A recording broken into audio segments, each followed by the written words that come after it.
प्रिय मित्रों, आप सभी पर जगत के पालनहार भगवान विष्णु, धन की देवी माँ लक्ष्मी जी की असीम कृपा बरसती रहे। पौष मास के शुक्ल पक्ष की एकादशी का नाम पुत्रदा एकादशी है। यह पुत्रदा एकादशी असीम फलों को देने वाली, पाप का नाश करने वाली, पुत्र और संतान को देने वाली एकादशी है। तो पंचांग के अनुसार 9 जनवरी 2025 को दोपहर 12:22 पर एकादशी तिथि की शुरुआत हो रही है। तो मित्रों, पंचांग के अनुसार और 10 जनवरी 2025 को सुबह 10:19 पर इस एकादशी व्रत का समापन होगा। उदया तिथि के अनुसार पौष मास की शुक्ल पक्ष की पुत्रदा एकादशी का व्रत 10 जनवरी को ही रखा जाएगा। तो पंचांग के अनुसार इस प्रकार, हे युधिष्ठिर, भगवान श्री कृष्ण कहते हैं, हे युधिष्ठिर, जो सदा एकादशी का व्रत करते हैं वे मुझे प्रिय हैं, अतिशय प्रिय हैं। प्रिय ही नहीं बल्कि अतिशय प्रिय हैं। हे युधिष्ठिर, नागों में जैसे शेष, पक्षियों में जैसे गरुड़, यज्ञों में जैसे अश्वमेध, नदियों में जैसे गंगा श्रेष्ठ हैं, उसी प्रकार से व्रतों में एकादशी व्रत श्रेष्ठ है। भगवान श्री कृष्ण युधिष्ठिर से कहते हैं, धर्मराज युधिष्ठिर भगवान श्री कृष्ण से पूछते हैं कि कृपा करके पौष मास के शुक्ल पक्ष की एकादशी तिथि की महिमा बताइए। धर्मराज युधिष्ठिर भगवान श्री कृष्ण से पूछ रहे हैं कि हे, कृपा करके आप मुझे शुक्ल पक्ष की, पौष मास के शुक्ल पक्ष की एकादशी तिथि की क्या महिमा है, इसकी महिमा को बतलाइए। तो पौष मास के शुक्ल पक्ष की एकादशी का क्या नाम है और इसकी विधि क्या है? इस एकादशी में किस देवता की पूजा की जाती है? भगवान जो है पूछते हैं कि हे ऋषिकेश, आप, युधिष्ठिर पूछते हैं, भगवान श्री कृष्ण कहते हैं, हे युधिष्ठिर, कामनाओं और सिद्धि को देने वाले नारायण इसके देवता हैं।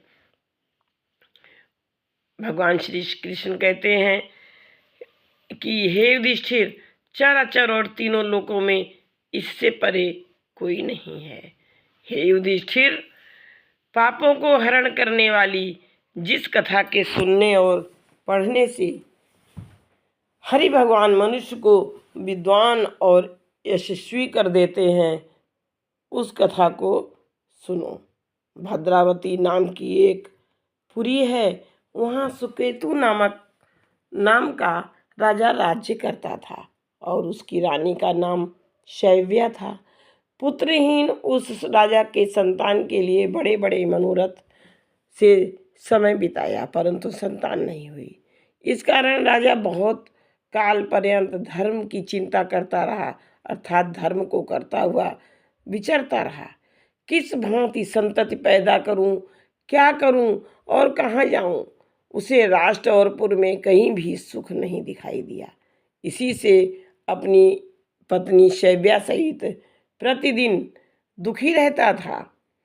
रानी और राजा नित्य शोक में निमग्न रहते थे। उसके पितर लोग दिए हुए तर्पित जल को कुछ उष्ण पान करते थे और राजा के मर जाने पर हमारे वंश में कोई शेष नहीं है जो हमें तर्पण से संतुष्ट करे। उसके पितर इस प्रकार स्मरण करते हुए दुखित हुए। उसके इस दुख के मूल को जानकर राजा भी बहुत दुखी हुए और बंधु मित्र सुहृद मंत्री गज अश्वपदचर आदि उस राजा को कुछ भी अच्छे नहीं लगते थे। वह अपने मन में निराश हो गया। पुत्रहीन मनुष्य के जन्म का कुछ भी फल नहीं है, क्योंकि पुत्रहीन का ग्रह शून्य है, उसका हृदय सदा दुखित रहता है। पुत्र के बिना देव, पितर और मनुष्य के ऋण से उऋण होना कभी संभव नहीं। इस कारण संपूर्ण प्रयत्न से मनुष्य पुत्र उत्पन्न करने की चेष्टा में सदा लगा रहे। उनको इस लोक में यश और परलोक में मोक्ष की प्राप्ति होती है, जिनके 100 जन्म के पुण्य उदय होते हैं। दीर्घायु, आरोग्य, लक्ष्मी उनके घर में होती है और पुत्र, पौत्र तथा जन होते हैं, क्योंकि पुण्य और विष्णु भक्ति के बिना पुत्र, धन और विद्या की प्राप्ति नहीं होती है। यह मेरा सिद्धांत है। इसी प्रकार रात दिन चिंता में निमग्न वह दुखी रहता था और कभी सुबह और कभी आधी रात को सोचा करता था। बाद में उसने आत्महत्या करने का विचार कर फिर उससे भी परलोक में दुर्दशा समझकर और निसंतान होने से अपने शरीर को क्षीण देख पुनः अपनी बुद्धि से अपनी आत्मा का हित विचारता हुआ राजा घोड़े पर चढ़कर उस घोर वन में गया और पुरोहित आदि किसी को यह मालूम नहीं हुआ। जब मृग और पक्षियों से युक्त उस गंभीर वन को देखते हुए राजा पहुंचा तो उस वन में वृक्ष को देखता हुआ घूमने लगा। वट, पीपल, बेल, खजूर, कटहल, मौलसिरी, सप्तपर्ण, तिंदु और तिलक, शाल, ताल, तमाल, सरल, हिंगोट, अर्जुन, लभेरा और बहेरा, करौंदा, पाटल, खैर, शाक और पलाश, इन सब पेड़ों को सुशोभित और मृग, व्याघ्र, बराहा, सिंह, बानर और वाल्मीकि से निकले हुए अजगर तथा बच्चों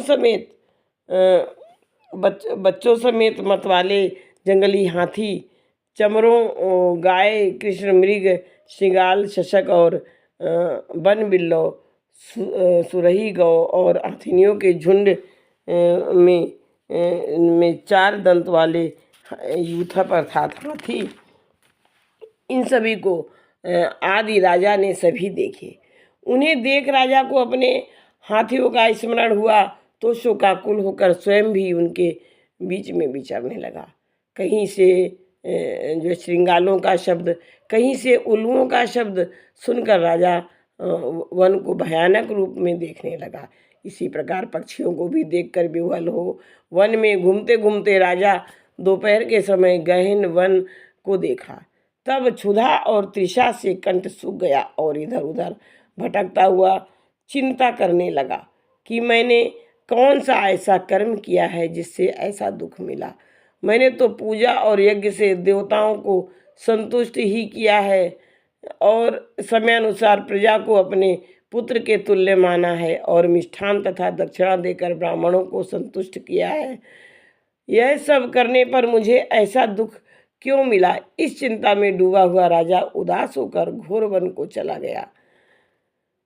आगे जाकर पुण्य के प्रभाव से कुमुदनी से सुशोभित मानसरोवर के समान एक मनोहर सरोवर को देखा, जिसमें बहुत से मगर, मछलियां और जलाचरों सहित खिले हुए कमलों से सुशोभित तथा राजहंस, चकोर और चक्रवाक से उदायमान था। सरोवर के समीप राजा, जो लक्ष्यवान अर्थात ऐश्वर्यवान बहुत से मुनियों के आश्रम से शुभ फल को कहने वाले निमित्तों से सूचना मिली। राजा का दाहिना नेत्र और दाहिनी भुजा फड़कने लगी। उनमें स्फुरण होने के कारण राजा को शुभ लक्षण जान पड़े और सरोवर के तट पर मुनियों को वेद मंत्र जप करते हुए अश्व से उतरकर राजा उनके सम्मुख खड़े हो गए। फिर व्रत करने वाले मुनियों की पृथक पृथक वंदना कर और हाथ जोड़कर दंडवत प्रणाम करके राजा बहुत प्रसन्न हुए और मुनिगण भी प्रसन्न होकर राजा से कहने लगे कि हम तुम्हारे ऊपर प्रसन्न हैं। हे राजन, तुम्हारी जो इच्छा हो उसे कहो। यह सुन राजा कहने लगा कि हे तपस्वियों, आप कौन हैं और आपका क्या नाम है और आप किस लिए यहाँ आए हैं, मुझे यथावत कहिए। मुनि बोले, हे राजन, हम विश्व देव हैं, स्नान करते हैं। आज से 5वें दिन माघ लग जाएगा। आज पुत्रदा नाम की एकादशी है। यह शुक्ल पक्ष